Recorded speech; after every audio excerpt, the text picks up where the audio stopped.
시간 시작하겠습니다. 제가 아까 이제 스트레스 중독 관련해서 동영상 하나 보겠다 했죠. 네. 거기서 그 여자분 말씀하시는 걸 들어보면은 왜 자꾸 예뻐지려고 하는지 보면은 거기서 그죠? 불안하다 그랬죠. 그죠? 그래서 이게 바로 스트레스로 인한 불안, 그것이 중독 경향성을 높인다라는 그러한 점을 이제 보여주는 한 예여서 제가 같이 본 겁니다.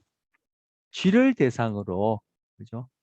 쥐를 뭐 한 10마리, 10마리 해서 실험용지 흰 쥐를 이렇게 그 쇠창살로 만든 그런 우리에다가 아주 그냥 따닥따닥 조밀하게 그렇게 그 안에 집어넣고 물과 먹이와 그리고 바로 이 향정신성 약물 헤로인을 거기다가 이렇게 넣어놨어요. 병 안에다가. 물도 넣고 또 어떤 병에는 물에다 헤로인 타 넣고 또 어떤 병에는 이제 먹이가 이렇게 나올 수 있도록. 여러분 뭐 반려동물 키워보면 먹이 주는 그런 장치들 그렇게 하고 또 다른 쥐 10마리 흰 쥐는 아주 널찍한 곳에 미니어처로 꼭 쥐들이 살고 있는 환경과 유사하게 시냇물도 흐르고 바위도 있고 작은 산도 있고 쳇바퀴도 있고 뭐 이런 식으로 그래서 그것을 비유적으로 쥐공원이라고 이렇게 이름 붙였어요. 이게 실제 시행했던 실험이에요. 여기도 마찬가지로 먹이와 물과 그런 헤로인 섞인 그런 것들을 줬어요. 그리고 오랫동안 지켜보니까 이 쥐 공원에서 살았던 쥐들은 멀쩡하게 건강하게 잘 살아요. 그리고 헤로인이 든 물을 가끔씩 먹지 그걸 그렇게 중독이라고 얘기할 수 있는 만큼 그래 먹질 않았어요. 그런데 이렇게 조밀한 곳에 살았던 쥐들은 거의 대부분 죽었어요. 헤로인 중독으로. 결국 뭐요? 스트레스 상황이 중독 경향성을 높인다는 것을 동물 실험으로도 볼 수 있는 예예요. 제가 우리가 본 것은 이제 KBS에서 그죠? 마음이란 이름을 만든 영상인데 여기 클릭하시면 전편을 다 볼 수 있으니까 혹시 관심 있으면 보시고 자, 네 번째. 아까 보상 경로는 도파민을 신경 전달 물질로 사용한다 했는데 그것이 조현병하고도 관련된다 그랬죠. 바로 여기서 도파민 수용체 여긴 제가 또 수용체라 했어요. 수용기라고도 부르고 리셉터와 조현병 사이의 관계를 얘기를 하는데 자, 결국은 이제 도파민 신경전달 물질 분비되면 그것이 이제 작용하는 건 수용기, 리셉터, 수용체니까 이제 도파민 수용체 또는 도파민과 조현병이에요. 타이틀이. 근데 조현병이라는 그 증상을 학자들이 이렇게 크게 두 가지 아니면 세 가지로 나눴어요. 음성 증상, 네거티브 심프텀 이렇게 나누고 또 하나는 포지티브 심프텀 이렇게 나눠요. 그래서 초기에 조현병도 초기가 있고 계속 이제 진행되면 나중에 이제 점점 병이 심각하게 될 수 있겠죠. 그러면 이제 상대적으로 그걸 치료하기가 힘들 텐데 초기에는 음성 증상부터 시작해요. 음성 증상을 왜 음성이라 부르냐면은 조현병이 아닌 사람들이 갖고 있는 어떤 그런 기능이 결여되었다. 즉 마이너스, 없어졌다 또는 부족하다 이런 의미로 음성 증상에 붙였는데 다른 사람들에 비해서 정서, 동기 이런 것들이 낮아져 있어. 이 동기와 관련되니까 지금 우리가 지금 보상 경로상의 문제가 지금 조현병과 관련된다니까 당연히 동기와 관련이 있겠죠. 아까 우리 그 보상 경로가 어떠냐에 따라 동기에 영향을 준다 했으니까. 그리고 사회적 위축이라는 게 이게 진짜인데 사회적으로 사람들 만나고 사회 활동을 싫어하고 한마디로 자기 혼자 스스로 고립되어서 지내기를 좋아해요. 우리만 하더라도 그죠 친구 만나고 그죠 뭐 지금도 뭐 자꾸 만나고 싶어서 만나니까 자꾸 우리가 계속 비대면을 하게 되는데 어쨌든 그렇지 않은 사람들은 이런 사회적 위축입니다. 이 사람들은 그런 부분이 결여됐기 때문에 음성진자고요. 그래서 인지장애라 해서 여기서 뭐 이렇게 좀, 좀 큰 카테고리 얘기했는데 구체적으로 그 예를 들자면은 어, 주의 주의 장애가 있고 저 화살표 아래한 것은 이제 주의력이 정상인에 비해서 이것이 결여되어 있다는 것이에요. 그리고 주의가 그러니까 당연히 학습이나 기억에도 문제가 생겨요. 이런 것들을 합쳐서 인지장애라 이렇게 부를 수 있어요. 그래서 상대적으로 초기에는 이런 문제가 생기다가 계속 이 조현병이 진행되어지고 좀 이렇게 중해지면은 양성 증상들이 여기에 이제 더 나타나요. 양성 증상은 조현병이 아는 사람들이 갖고 있지 않는 것을 더 보태서 갖고 있다. 뭐 플러스다. 그런 의미로 파지티브 심턴한데 환각과 망상 그리고 사고장애 그리고 언어가 와해되었다라고 하는데 그죠? 무슨 말 하는지 모르겠다 이거죠. 단순히 들어보면. 즉 논리가 없다는 거죠. 말이 여기 갔다 저기 갔다 뭐 그렇다는 거죠. 그걸 통해서 이제 결국 또 사고장애가 있다 이렇게도 생각할 수 있는 거죠. 그래서 이런 환각, 망상 이런 것들이 나타나. 이걸 음성증상, 양성증상이라고 해요. 그런데 바로 이 음성증상, 양성증상 나타나는 것이 도파민을 천자물도 사용하는 이 보상경로의 건강하지 못함과 관련이 있고 바로 이 양성증상은 좀 치우고 자 밑에는 이제 양성 증상은 바로 이 기대맥과 관련된 EV와 관련된 것이고 그리고 음성 증상은 바로 이 전전두 피질, 전전두엽 EV의 기능하고 관련된다 생각해요. 그래서 전전두엽 기능이 정상적이지 않은 조현병에서 정상적이지 않기 때문에 그것이 정서나 동기, 사회성 그리고 인지장애 이런 것도 나타나고 그리고 이 기대맥과 관련된 그런 내부들이 정상 조현병이 아닌 사람과 다르기 때문에 환각, 망상이라고 부르는 양성 증상이 나타난다 생각하는 거 실제 그렇고 자 이게 보상 경로 관련된 얘기라서 중독 조현병 얘기한 거. 그래서 이 조현병을 겪고 있는 사람들한테 검사를 해봤어.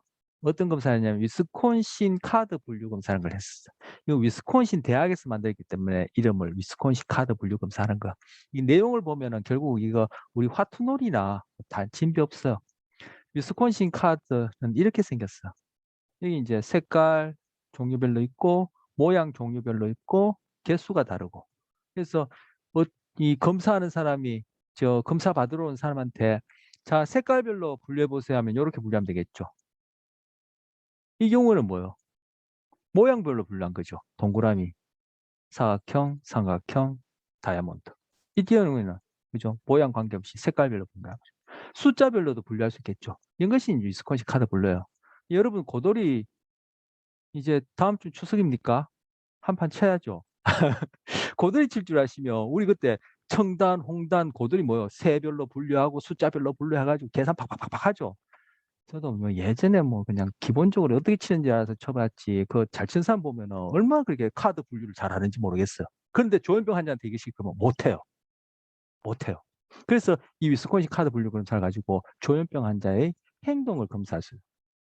그리고 이제 뭐 뇌를 검사한다든지, 그죠? 화학적인 어떤 처치를 통한 어떤 그런 혈액 검사라든지 그 뇌에 있는 어떤 체액을 검사해 보면은 도파민의 양이 어떤지를 볼 수 있겠죠.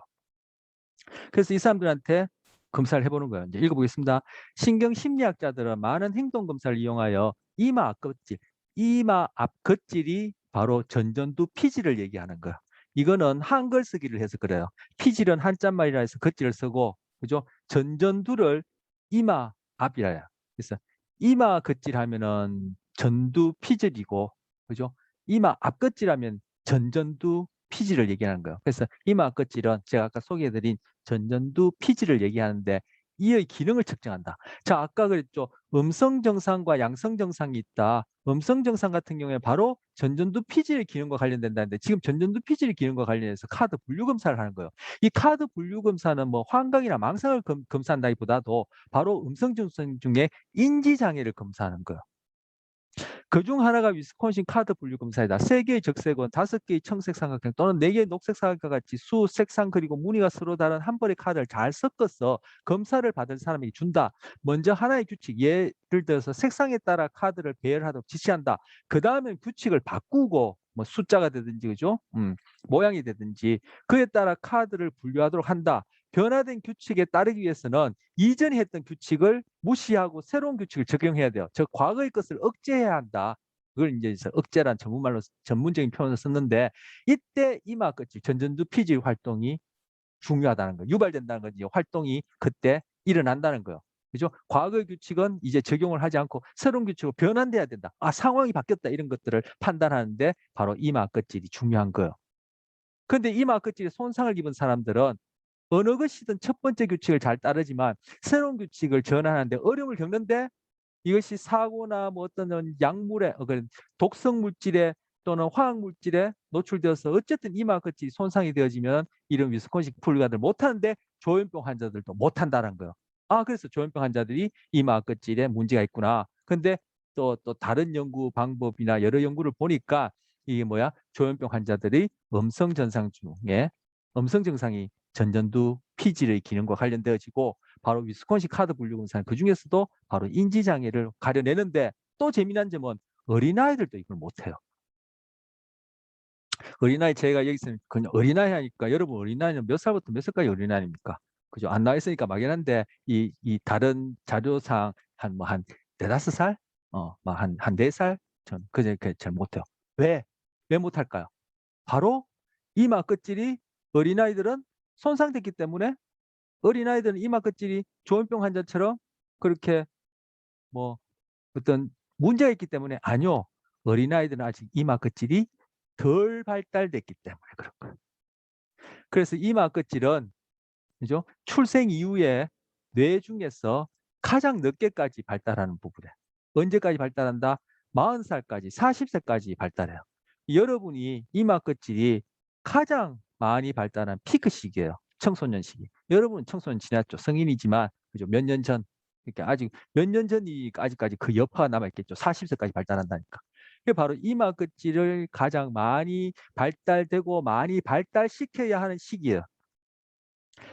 자, 이마 끝질 얘기하다가 지금 손상된 사람, 조현병, 어린아이 얘기했는데 이제 뭐 여러분처럼 한창 때의 경우에 이분이 이제 가장 급격한 변화를 이룬다. 그런 시기에 걸쳐 있다 얘기했는데 얘기 나온 김에 사회적으로 부적응자들, 특히 어떤 심각한 문제를 일으키는 그런 그 소위 사이코패스라고 우리가 부르는 사람들, 그죠? 그것도 이제 사이코패스는 일반적으로 쓰는 말이고 전문적으로는 그것이 다르게 부르는 말이 있는데 어쨌든 우리가 흔히 하는 사이코패스라든지 아니면 반사회적 성격 장애라든지 이런 사람들 이마 끝질 기능이 정상적이지 않아. 그 사람들은 조현병이라고 부를 수도 없고 어린아이라고 부를 수도 없고 손상된 것도 아닌데 그것이 그죠? 잘 발달 성숙이 안 된 사람들 같은 경우에 그렇게 이마 끝질 기능이 건강하지 못해요. 정상적이지 못해요. 그 활동 수준을 관찰해 보면은 그렇지 않은 사람과 달라요. 뭐요? 이마 끝질이 바로 복잡한 사회적 상황에서 판단하고 의사결정하고 이런 데 관련돼서 중요한데 바로 뭐 조현병 환자와 어린아이가 그렇다는 거. 그 어린아이들이 상대적으로 여러분에 비해서 주의 집중력이 떨어지고 그리고 여러분보다도 참을성이 상대적으로 일반적으로 적고 충동적인 것이 바로 이마 끝질이 덜 발달돼서 그래요. 이게 뭐예요? 결국 좀 전에 얘기했듯이 그런 사회적으로 부적응자들이 이마 끝질 기능이 정상 그렇지 않은 사람에 비해서 차이가 나는 것들을 다 같은 맥락에 생각할 수 있겠죠. 자, 이것이 예, 2주차 해당하는 도파민과 관련해서 보상 경로가 조현병 그리고 중독 이렇게 관련된 얘기한 겁니다. 자, 질문 하시고 우리 이제 3장 제가 올렸는데 여러분 쉬는 시간에 확인했는지 모르겠지만 지금이라도 여러분 뭐 그죠? 다운로드 받아서 띄우면서 이렇게 보시면 되고 또 이걸로 보시고 뭐 다시 확인하셔도 되고 프린트해서 노트하기에는 제가 좀 빡빡하게 올렸어요. 네, 그래서 하시고 자 질문 있으면 뭐 하고 이제 3장 넘어가죠. 질문 있나요? 없습니까? 자, 3강입니다. 이제 발달을 봅니다. 그리고 가소성이란 단어는 우리 지금 처음 보는 거 아니에요? 그죠? 우리 첫째 시간에 그 마리집이 더 많아질 수도 있고 더 두꺼워질 수도 있고 얇아질 수도 있고 없어질 수도 있다. 물론 병리적인 현상으로 그 마리집이 손상되어 있는 경우를 얘기를 했는데 그건 가소성이라 하지 않고 그죠? 소위 통상적인 일반적인 달리 하면 정상적인 경우에 그것이 많아지고 적어지게 하는 그런 즉 신경계의 구조가 변하면 기능은 당연히 변한다. 그래서 구조와 기능이 변할 수 있는 성질 그 자체를 가소성이라는 거야. 그래서 발달 중에 신경계가 막 만들어질 때 가소성이 가장 많겠죠. 그죠? 그리고 이 가소성이란 것은 우리 몸도 제가 가소성 이제 처음 소개할 때도 그런 얘기 했지만 몸도 자꾸 쓰면은 그죠? 뭐 굵어지기도 하고 그죠? 손도 뭐 자꾸 쓰면은 굳은 살도 생기고 하는 것처럼 이 신경계도 그죠? 돌아가실 때까지 엄마 뱃속에서 만들어져서 돌아가실 때까지 끊임없이 변화합니다. 그래서 발달과 관련해서 가소성 그리고 또 우리가 살아가면서 일평생 돌아가실 때까지 신경계가 변화하는 성질과 관련해서 얘기를 하려는 거. 그래서 하위 제목으로 신경계 발달 그리고 발달 관련된 장애 여러분 들어본 장애도 있을 거예요. 뭐 한 두 개만 소개하려고 하는데 조현병 다시 한번 소개합니다. 그 조현병이 발달상의 문제로 생기는 이다라고 생각하거든요. 이제 그럼 구체적으로 어떻게 그런지는 뭐 우리 일부분만 이제 이번 시간에 보고 두 번째 가소성. 제가 첫째 시간에 그랬습니까? 둘째 시간에 그랬습니까? 시냅스 얘기할 때 너는 누구냐? 나는 나의 시냅스다. 이렇게 얘기할 수 있을 정도 시냅스라는 것이 중요하다고 했는데 결국은 이 신경계에서 그죠? 뭔가 구조와 기능이 변한다는 것은 주로 시냅스에서 변하는 현상들이에요. 물론 시냅스가 아닌 그 세포체, 뭐 축삭 그 부분 이런 데서도 미시적으로 그죠? 뭐 다 변할 수 있지만 주로 시냅스 가소성을 많이 얘기를 합니다. 그래서 시냅스 상의 구조와 기능이 변하면 결국 내가 심적으로 경험하거나 내가 행동하는 것도 변한다라고 이렇게 서로 연결지어서 생각할 수 있고 그렇게 변하게 되면은 신경계 우린 주로 이제 신경계 중에서도 뇌를 보고 있지만 그죠? 신경계는 뇌보다 더 큰 개념이에요. 척수도 신경계에 포함되고 말초신경, 중추신경이라는 것도 신경계에 포함되는데 어쨌든 이러한 가소성에서 구조와 기능이 변하면은 오르가나이제이션 오르가나이제이션이 변하겠죠. 그 구성이 변하겠죠. 그래서 재조직화가 일어난다. 그런 거 관련해서 자아표상과 환상 감각에 보였습니다. 여러분이 생각할 때 나다라고 생각하는 그러한 것과 관련된 그런 경험과 바로 이러한 가소성이 어떻게 관련되는지 그리고 환상 감각이 뭔지 이제 보려고 합니다. 첫 번째 신경계 발달과 발달 관련 장애예요. 자, 수정했습니다. 정자 난자 수정했습니다. 수정하면은 분열합니다. 2개, 4개, 8개, 16개 32, 64, 128 맞나요? 그 이상은 지금 제가 더 이상 계산이 안 되네요. 이런 식으로 분열합니다. 하다가 15일째 되면은 이렇게 베아 디스크라는 게 생겨요. 디스크는 바로 이런 둥근 판을 얘기하는 거죠. 이게 정원은 아니지만 이제 베아 디스크요. 베아 디스크. 자, 여기 보면은 수정해서 2주까지는 접합자라 부르고 그죠? 2주에서 8주, 2달까지는 베아라 부르고 그다음 주에 2달 이상 돼서 출생할 적은 태아라 부른다. 이렇게 구체적인 이름이 달라요. 그래서 여기서는 지금 아직 뭡니까? 2달 전이니까 베아라 부르고 거기 이렇게 볼록하게 이렇게 둥근 부분을 베아 디스크라고. 바로 이 베아 디스크가 우리가 이제까지 봐왔던 신경계 뇌가 될 부분이에요. 그래서 이 베아 디스크가 이제 변합니다.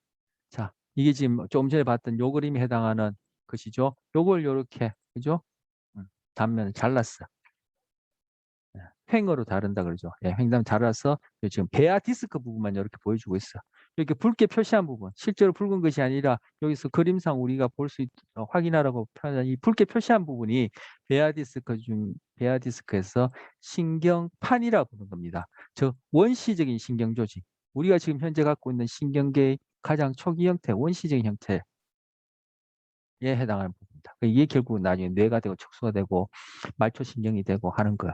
이거 신경인데 이게 편편하다고 신경판이라고 부릅니다. 좀 날짜가 더 지나면 이 신경판이 여기서 보면 요렇게 그죠? 입술처럼 요렇게 말려 들어가요. 지금 거울 단면을 보면 신경판이 요렇게 말려 들어가요. 그럼 이제 판이 아니라 쏙 들어갔으니까 신경홈이라고 이름 붙이는 거예요. 그 홈인데 여기서 또 날짜가 지나면 여기서 요렇게 더 요 부분이 서로 그죠? 융합되면서 이런 식으로 위에는 붙어버리고 붉게 칠한 부분이 하나의 튜브처럼 관이 돼요. 그래서 여기 신경관이라 불러요. 튜브가 된다는 얘기는 안에 뭔가 그죠? 어, 뭔가로 스페이스가 있다는 얘기죠. 뭔가 채워져 있는. 이 나중에 보자 여기 이제 액체가 채워져 있어. 음, 여기 액체죠. 그건 좀 이따 얘기를 하고요. 이제 여기 신경관이 더 이제 발달된 걸 보여주는 거. 요거는 이제 측면에서 보여주는 거. 여기에 이제 신경관이 이렇게 있는 거죠. 이게 바로 우리 이게 이게 배 쪽이 되는 것이고 이게 바로 등 쪽이 되는 거예요. 그래서 지금 이 시기에 해당하는 지금 이 24일이니까 아직 뭡니까 2달이 아니죠. 예. 그러니까 지금 배아혈을 보여주는 거예요. 이렇게 생겼단 말이에요. 지금 여기서 이렇게 신경관이 요 안에 있겠죠. 신경판에서 긴 홈, 즉 신경홈이 먼저 형성된다. 21일에 이르기까지 원시적인 뇌와 신경홈이 관찰된다. 23일에 되면 배아의 배측면, 이 배측이란 뜻이 등 쪽을 얘기해요. 이 배자는 등배자를 얘기하는 등 쪽면 길이를 따라 신경판이 안쪽으로 서로 합쳐지면서 신경관이 형성된다. 사진에는 24일 된 배아가 보여지고 있다. 이게 24일 된 배아라는 거. 자, 신경관 발달, 신경관 발달. 그죠? 자, 제목이 신경계 발달인데 이제 신경관 발달. 그래서 자, 요 그림은 지금 신경판이 신경호흡이 되고 신경호흡이 되고 신경관이 되는 과정을 생쥐의 경우에 보여주는 거. 사람의 경우랑 뭐 거의 차이가 없죠. 이 배아 상태에서는 육안으로 봐서 그 형태가. 그래서 지금 여기 이제 이렇게 요 부분이 이제 융합되기 바로 전인 것 같아요. 그리고 요건 지금 바로 요 시기, 요 시기 아니면 이 시기에 해당하는 걸 그림으로 그려놨어. 우리가 아까 봤던 뭐 뇌의 전뇌, 중뇌, 후뇌가 될 부분을 표시해갔어요. 색깔로. 물론 이렇게 색깔이 있는 건 아니겠지만 우리가 구별하. 그리고 이 붉게 색깔 표현한 부분은 바로 척수가 되는 부분이야. 아까 신경관, 관은 말 그대로 튜브니까 안에 뭔가 채워져 있는 스페이스가 있겠죠.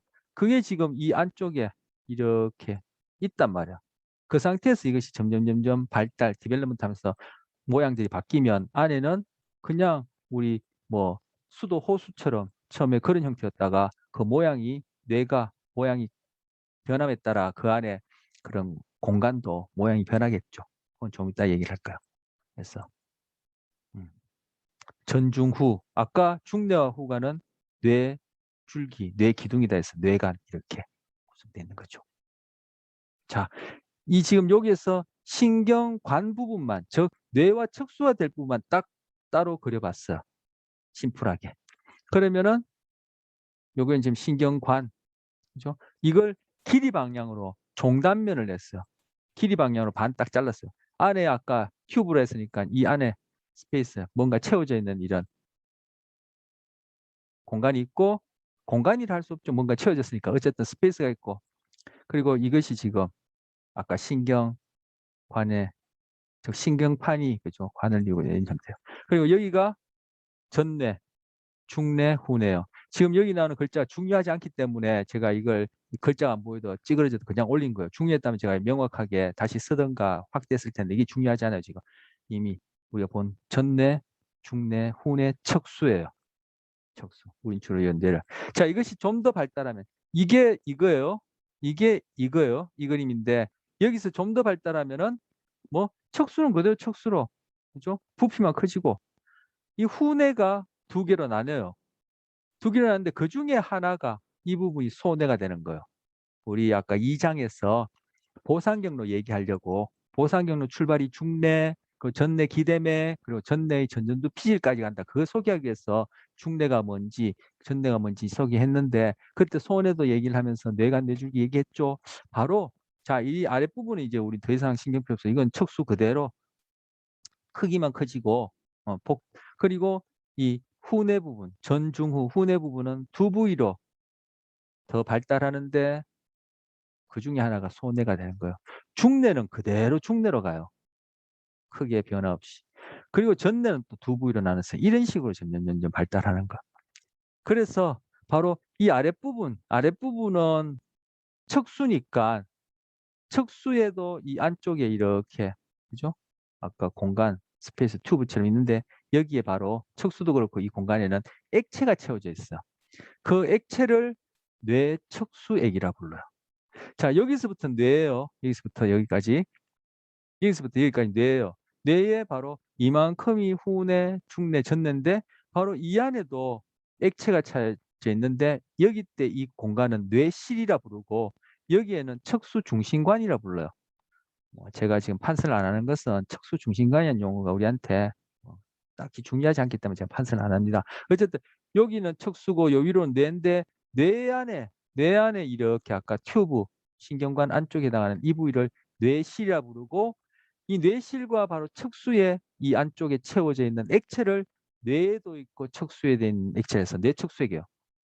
즉 결국 우리 뇌와 척수는 말초신경은 안 그렇지만 뇌와 척수 즉 중추신경계는 안에 물로 채워져 있고 바깥에 물로 채워져 있어. 여러분 뭐 그런 장면을 뭐 볼 일이 없지만 영화 같은 데서 가끔씩 그런 것들을 뭐 보거나 얘기를 하는 걸 제가 본 적이 있는데 영화에서 이 머리를 다쳤단 말이에요. 그러면 여기에서 뭔가 혈액도 혈액이지만 액체들이 막 이렇게 흘러져 나와요.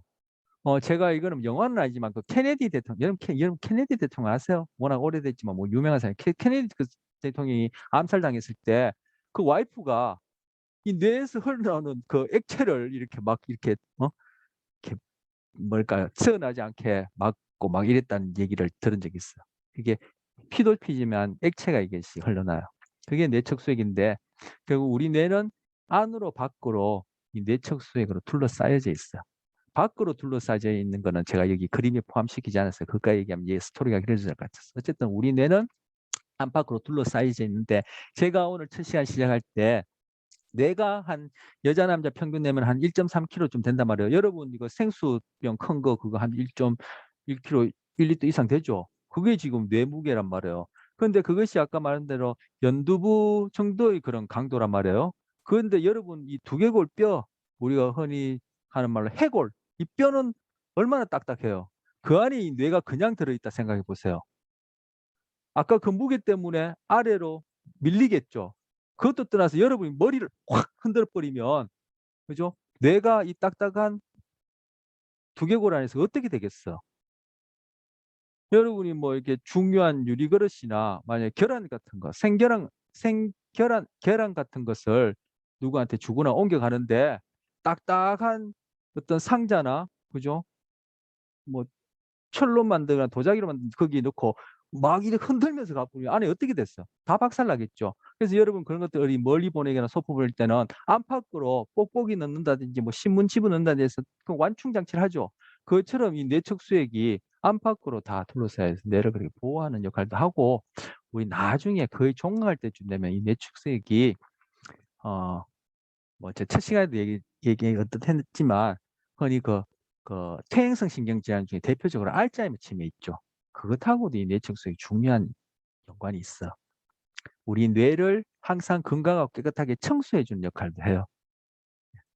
자, 뇌척수액 뇌실속에서 왜 뇌척수액 뇌실속이 하냐면은 이것이 조현병에서의 어떠한 뇌의 발달상의 어떤 그런 사인을 보이는 지표가 되기도 해요. 좀 이따 이제 볼 텐데. 자, 지금은 거시적으로 그죠? 신경계가 신경판에서 신경홈에서 신경관이 되어지고 그 신경관 안은 결국은 뇌척수액으로 뇌실로 뇌실 그리고 척수중심관 그 안에 뇌척수액 사이에 있다 채워져 있다. 그리고 뿐만 아니라 이 뇌척수액은 이 뇌 바깥으로 중추신경계 척수를 둘러싸고 있다. 얘기하면서 부수적으로 뇌척수의 기능을 한두 개 얘기를 했는데 결국 이것이 이렇게 발달한다는 것은 결국 신경계를 구성하는 것은 바로 교세포하고 뉴런 신경세포죠. 그럼 신경세포도 그 안에서 생겨나고 점점 발달한단 말이에요. 그래서 신경세포 발달을 이제 여기서 좀 보려고 하는 거야. 자, 여기까지는 거시적으로 신경계 전체의 발달이고 결국 신경계의 발달이라는 것은 그걸 구성하고 있는 신경세포의 발달이니까 신경세포는 어떻게 발달하는지 지금 보여주는 거. 자, 지금 그림이 하나, 둘, 셋, 넷, 다섯, 여섯 개인데 1, 2, 3, 4 이 순서대로 되어 있는 거. 화살표가 이렇게 갔다, 이렇게 갔다, 이렇게 갔다, 이렇게 갔다 하죠. 여기 나오는 단어들도 중요하지 않기 때문에 제가 일거려주고 잘 안 보여도 그냥 올린 거예요. 이 단어가 우리한테 중요한 게 아니니까. 자, 여기서 보이는 이거는 신경관. 지금 막 아까 태아, 배아, 태아, 이때 막 발달하고 있는 신경관을 횡단으로 저 김밥 자르듯이 자른 거예요. 바로 여기가 뇌척수액이 채워져 있는 부분이죠. 이건 이제 신경관이죠. 뭐 뇌 수준에서 자르든 척수 수준에 자르든 그죠? 잘랐을 때 바로 이 뇌실 뇌척수액이 채워져 있는 뇌실 바로 인접한 부위에서 신경세포 그리고 교세포 뉴런들이 막 생겨나요. 그걸 정식이라 그래요. 우리 세포 분열을 하듯이 그렇게 생겨난 정식하는 거. 그다음째 여기서 생겨난 것이 여기서만 있어도 될 게 아니라 각자 자기 위치로 찾아가서 그죠? 신경계 중추신경내에서 맡은 바 역할을 해야 되겠죠. 그래서 이동을 하게 돼요. 이게 이동이에요. 이동과 관련해서는 다음 그림 좀 볼게요. 자, 뉴런이 이동이에요. 어떻게 이동하냐면은 지금 여기 11주 된 태아예요. 태아인 뇌가 지금 이렇게 이게 전뇌, 중뇌, 후뇌예요. 전뇌를 요즘은 한글 쓰기를 한다고 해서 앞뇌라 불러요. 아까 이마 끝질 그 한글 쓰기 한 것처럼 전뇌를 앞뇌라 불러요. 중뇌를 중간뇌라 불러요. 후뇌를 마름뇌라 불러요. 척수는 그냥 척수라 부르는데 저는 왜 이렇게 하는지 모르겠지만 하여튼 한글 쓰기 한다고 이렇게 해요. 그런데 마름내라는 것은 왜 마름내라 하냐면 이것이 뒤에서 보면 이것이 마름목골처럼 보이는 그런 해부학적인 육안 해부학적인 특징이 있어 부르는데 여러분 뭐 이거 같이 알아놔도 좋겠지만 결국 그냥 이게 전중 후뇌를 일컫는다고 아시면 되겠어요 지금. 그래서 이건 전뇌, 중뇌, 후뇌요. 물론 또 얘기하지만 색깔이 있는 건 아니겠죠. 우리한테 구별하라고 얘기하겠죠. 자, 후뇌 중에 이 부분 이제 손해야 되는데 이 장상에서 지금 뭐요? 이 안에 이렇게 그죠? 뇌실 그리고 척수 중심관 뇌척수에 채워져 있는 공간이 있겠죠. 그걸 이렇게 김밥 자르듯이 잘랐을 때 이 모양이란 거예요. 아까 이 첫 번째 그림하고 똑같죠? 이거랑 자르면은 이 주위에서 교세포랑 신경세포들이 막 생겨나죠. 그리고 막 분열하죠. 그러면 여기에 있어서는 안 되고 결국은 이것이 이동해서 각자 위치에 가서 제 역할을 해야 될 텐데 이동할 때 어떻게 하냐면은 여기 보면은 이 뇌실이라 써놨는데 여기 보면 이 줄무늬가 쫙쫙쫙 있어요. 이 줄무늬가 뭘 의미하냐면은 바로 이 부위에서 만들어진 교세포 중에 방사형 악교세포를 의미해요. 이 방사형 악교세포는 바로 지금 이 부분을 단면을 낸 게 이 그림이거든요. 이 부분에 해당하는 것을 확대하는데 이 부위에서 방사형 악교세포가 생겨나서는 그 돌기를 쭉 뻗어요. 이렇게 이 표면까지. 이게 이제 뇌 표면 여기 해당하는 게 여기겠죠. 그리고 여기가 바로 여기 뇌실표면이 되겠죠.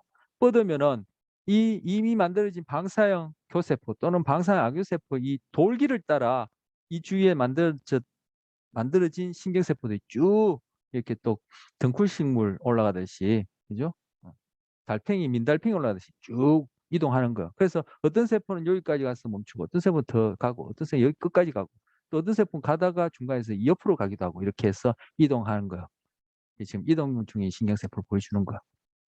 그런데 유전적인 이유로 이 방사형 악교세포가 제대로 발달하거나 제대로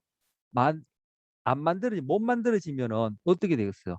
이 신경세포 뉴런이 이동을 못 하겠죠. 그렇게 해서 발달 장애와 신경계 발달 장애와 관련된 문제가 생길 수도 있어요. 자, 그래서 지금 이동을 얘기를 했고 이동. 그 이동한 다음에 이제 결국 자기가 가야 할 그 자리에 가서 쫙 배열을 하는 거예요. 여기서는 이제 그것을 상징적으로 삼각형, 뭐 동그라미 표현했지만, 그죠? 어쨌든. 그래서 그것을 세 번째 가서 목표 지점에 가서 이렇게 배열해 있는 것을 응집이라 얘기를 해요. 그런 다음에 우리가 첫째 시간에 배웠던 바로 가지돌기, 세포체, 축삭 종말에 해당하는 형태들이 만들어지는데 이것을 분화한다, 디퍼런시에이션 한다, 분화한다라고 그래요. 이제 형태가 만들어지는 거죠. 그 형태 만들어지고는 그 다음째는 뭐 이제 다른 세포들하고 신호를 주고받아야 되니까 시냅스를 막 형성하는 거예요. 그래서 이게 지금 이 축삭의 끝부분, 축삭 종말 이 부분이 그죠? 완전히 분화된 그러한 형태를 띠지 않고 이렇게 또 아메바 위족 운동하듯이 이게 막 이동하면서 그죠? 시냅스 할 어디 가서 시냅스 하지? 뭐 제 표현입니다만 그래서 시냅스 할 세포를 찾아서 이것이 막 이동해서 결국 시냅스를 형성해요. 여기서 다섯 번째 단계.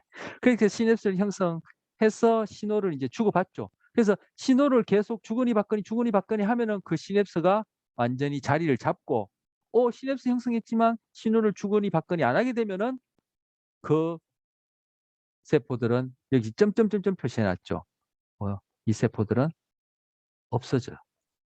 즉 우리 비유적으로 얘기하면 자살한다고 할까요? 사라져버려요. 그걸 지금 표현해놨어요. 그래서 결국은 신호를 계속 주고받는 세포는 남게 되고 그 다음에 마지막으로 마리집이 쫙 생기는 거야. 이때는 마리집 없죠. 최종적으로 마리집 생기는 거야. 자, 여기서 증식 이거는 그죠? 엄마 뱃속에서 신경계가 만들어질 때 한창 일어나는 일이에요. 여러분만 하더라도 그죠? 이 세포가 이때처럼 이렇게 신경세포가 막 증식하진 않아요. 유일하게 예외가 있어요. 그 예외는 요 뒤에 가서 얘기를 할게요. 자, 그리고 하지만 이 시냅스 형성과 마리집 형성은 마리집 형성 우리 말 첫째 시간에 배웠죠. 마리집은 많아질 수도 있고 굵어질 수도 있고 오히려 반대로 적어질 수도 있고 얇아질 수도 있고 즉 마리집 형성은 계속 끊임없이 변해요. 뭐 가소성 때문에 아까 구조와 기능이 변할 수 있는 성질 때문에 마찬가지로 시냅스도 그죠 생겼다가 없어졌다가 많아졌다가 적어졌다가 끊임없이 변해요. 이렇게 아까 시냅스 연결을 했지만 신호를 지속적으로 주고받지 않아서 스스로 자살하는 이러한 현상도 있고 이미 시냅스를 형성했다 하더라도 그죠? 살아가면서 이 정보 처리하는 그 수준에 따라 이 시냅스가 더 많아지기도 하고 또 줄어들게 하고 이쪽 녀석하고 했다가 이쪽 녀석하고는 덜하고 이쪽 녀석하고 많이 하기도 하고 이런 식으로 시냅스도 계속 형성 변화돼요. 여러분이 지금 우리 지금 세 번째 시간 만나는데 지금까지 배운 것들이 이제 다 기억을 못하고 복습이 필요하겠죠. 어쨌든 이해를 하고 이번 시간만 치더라도 여기까지 이해를 한다는 것은 조금 앞 시간에 그죠? 우리 지금 두 번째 교시죠. 제가 헷갈리는데 앞 시간의 것들을 이해했기 때문에 여러분이 그리고 기억했기 때문에 지금 내용을 따라오는 거예요. 그러지 못하면 이 얘기가 무슨 얘기지? 하고 못 알아들 거예요. 바로 알아듣고 따라온다는 얘기는 이미 여러분 뇌 속에 이 새로운 시냅스가 생겼다는 얘기예요. 기능적으로. 그것이 계속 반복되어지고 복습이 돼서 확실히 여러분이 오랫동안 기억할 수 있다면 그것이 단단하게 구조적으로 변하는 거예요. 그러니까 여러분은 이 시간에도 시냅스가 생겨나고 줄어들고 하는 거예요. 꼭 생겨나는 것만 좋은 게 아니에요. 줄어들므로써 오히려 기억이 잘 되고 할 수도 있어요.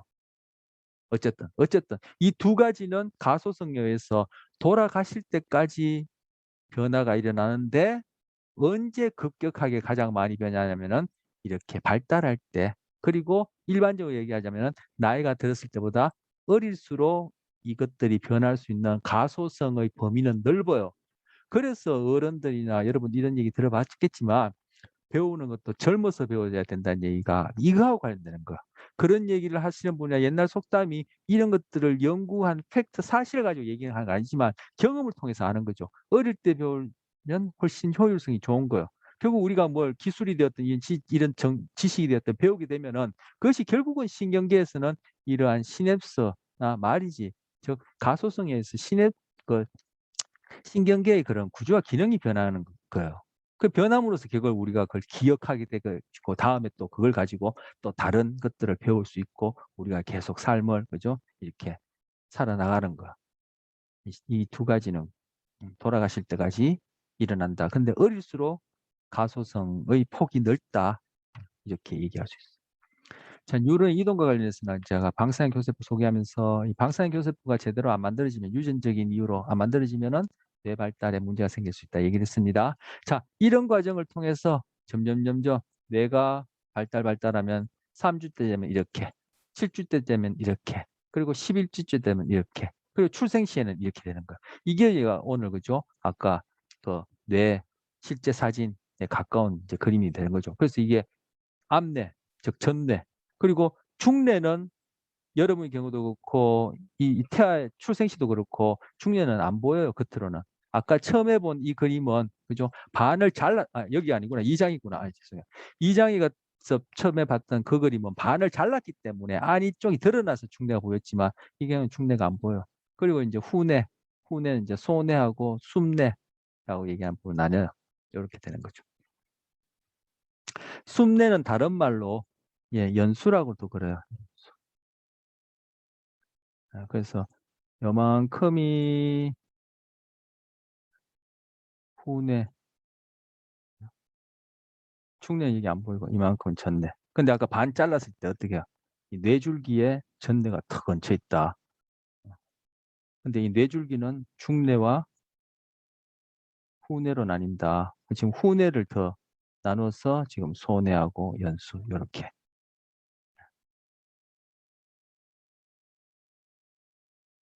보여주는 거예요.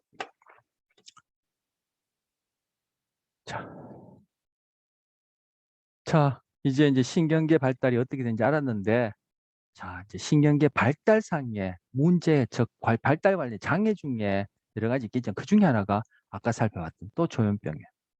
아까 살펴볼 때는 조현병이 보상경로라고 이름 붙인 학자들 이름 붙인 거기에서 보상경로의 활성 정도, 구체적으로 도파민의 어떤 작용 관련해서 봤는데 도파민의 작용과 관련해서 왜 음성 정상, 양성 정상이 생기고 왜 위스콘신 카드 분류를 못하느냐?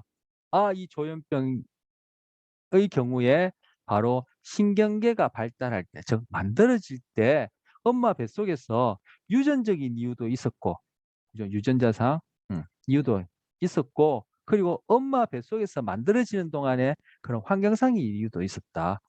태아에게 있어서는 엄마의 자궁이 환경이죠.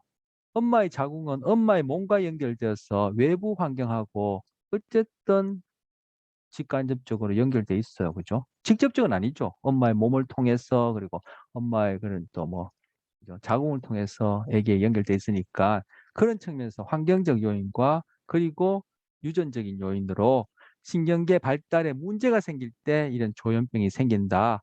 그러한 결과로 아까 봤던 보상 경로에서 도파민이 그렇지 않은 사람에 비해서 비정상적으로 과할 때 우리 도파민이 과할 때 조현병이 생긴다. 그러면 조현병을 치료하기 위해서 그 저점을까 할로페리돌이라는 약물을 사용한다라는 거 도파민 시냅스에서 기량제 할 때 배웠죠. 도파민 시냅스에서 기량제 역할을 하는 할로페리돌은 조현병 치료약으로 쓰인다. 그렇다면 조현병은 도파민 시냅스에서 도파민의 과하게 작용해서 그렇구나. 구체적으로 어딘데 보상 경로에서 그렇더라. 그럼 보상 경로 어딘데 중뇌부터 기대맥, 전전두피지까지 여기를 보상 경로라 하더라. 그러면 조현병의 경우에 행동상으로 어떤 증상이 있는데 음성 증상과 양성 증상이 있더라. 음성 증상은 전전두피질 관련되고 양성 증상은 기대맥과 관련되더라. 그래서 조현병 환자에게서 여러 검사도 있지만 위스콘신 카드 분류 검사를 해보니까 그걸 잘 못하더라. 바로 그것이 어린아이도 그렇고 그 전전두피질이 손상이 있는 사람도 그렇고 공이 동일하게 보이는 인지장애와 관련되더라. 그런데 그것이 왜 그렇게 됐는데 엄마 뱃속에서 환경적 이유와 그것보다도 아니라 환경적 이유와 함께 유전적인 이유가 있더라. 그래서 뇌가 만들어질 때 뭔가 발달장애 문제 때문에 그렇더라. 이렇게 해서 지금 3장에서 조현병을 다시 보는 거예요.